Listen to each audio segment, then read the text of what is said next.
I've been literally crying about this for like an hour. She just comes in and like almost passes, like she's so close to passing me, and everybody's reminding me that she's gonna pass me. And I just want to prove this bitch that I am better than her. I am literally the star of TikTok. That was a weak clap.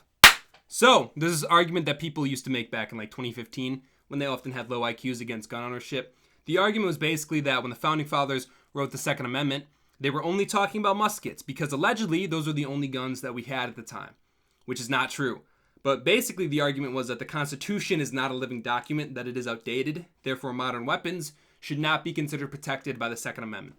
Because obviously the Founding Fathers had no idea how advanced weapons would get.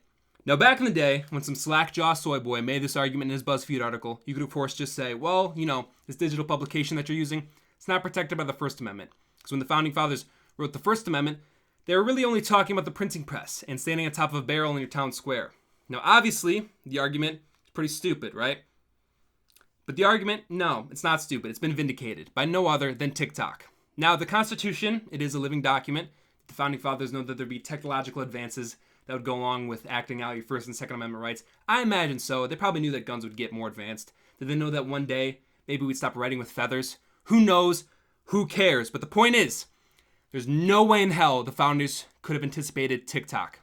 I'm going to make the argument that TikTok, the content on it, 100% should not be considered protected by the First Amendment. TikTok, besides being, a Chinese spyware meant to steal information, which is a valid argument to ban it in and of itself, hit my water ball, is also a weapon designed to degrade Western culture through the promotion of degeneracy and sometimes literal blatant pedophilia. And honestly, if you look around, I kind of think it's working. TikTok is home to some silly content, yes, but it is also home to what is often underage girls doing extremely suggestive dances, making those stupid anime faces with their tongues out, which is basically softcore porn, let's be real. And our media has been sexualized for years. You can find what basically constitutes softcore porn literally everywhere. Internet, Hollywood movies, the music industry, it's literally everywhere. For example, I watched this music video the other day on YouTube. I can't remember what song it was at this point, but in the music video, there's a couple very graphically having sex. You can't see genitals or anything, but I took health class, right? So I know what's going on. And the problem with TikTok is it's being marketed to, teens and very young kids. The age of the app is like 12, but there's kids under 10 using it, and they're all getting exposed to this content.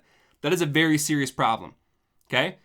Now, obviously, we should ban the app for many reasons, but at the end of the day, TikTok is not as big of a problem as the content it promotes. Now, what unironic proponents of that gun argument I mentioned would assume is that if the Second Amendment were written today, there'd be some clause that says, shall not be infringed unless the guns get bigger and scarier. Now, as it stands right now, the First Amendment has no insight to the legality of TikTok dances and anime tongue faces, but the simple fact of the matter is those gestures and faces should be banned.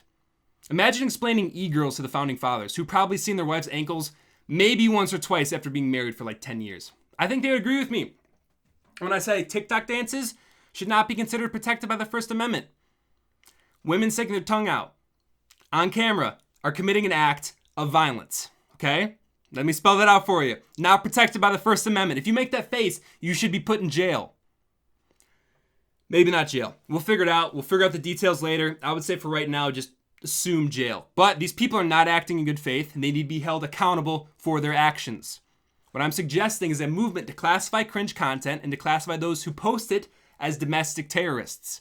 To get anti-cringe legislation through Congress, as well as a new amendment to the Constitution to secure the rights of American people, the right of freedom from cringe.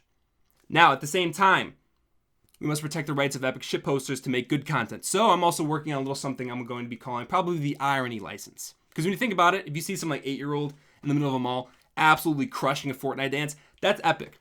But some 18-year-old girl doing it on her TikTok, it's kind of cringe. So here's the working concept. All content, completely legal, up to the age of 14. Now, at that point, you will need to take a class very similar to a driver's license course to get your irony license to post anything after the age of 14. At that point, you'll be able to do, Fortnite dances and stuff ironically. So if you get stopped by the police for doing a Fortnite dance in public, you can, of course, say, "No, officer, it's okay. I've got my irony license." If you don't have your irony license, we're going to put you in jail. Okay? These are the steps we have to take to protect our culture from bad actors. I'm sorry. That's just how it is. That's the rules. I'm sorry. I don't make the rules. oh wait, I do make the rules. And that's why I'll be running for Congress in like 2026. Assuming I'm still alive, which is going to be like 50-50 because I might be trying to hop on 21 Gang with Juice WRLD and Lil Peep. But you'll see, you'll know. At the end of the day, what we really need to start thinking about is how we're going to protect our culture and our country from these bad actors. TikTok, realistically, it could get banned. We might be able to get anti-cringe legislation through Congress, but it's only part of the issue. It's going to be up to you to not engage in content that you do not support. Content that is contrary to your values. Content that is cringe. Do not listen to the Siren song, for if you do, your ship will crash upon the rocks. Break the coon brain conditioning. Stop watching Egirls dance. Don't be a coon brain and watch Egirls dance, because they are sirens. So we must take a stance against the E-girls and their wizardry. There was a wise man, and he said to me, don't be a coon brain. I was the wise man. I was talking to myself. Get the hell out.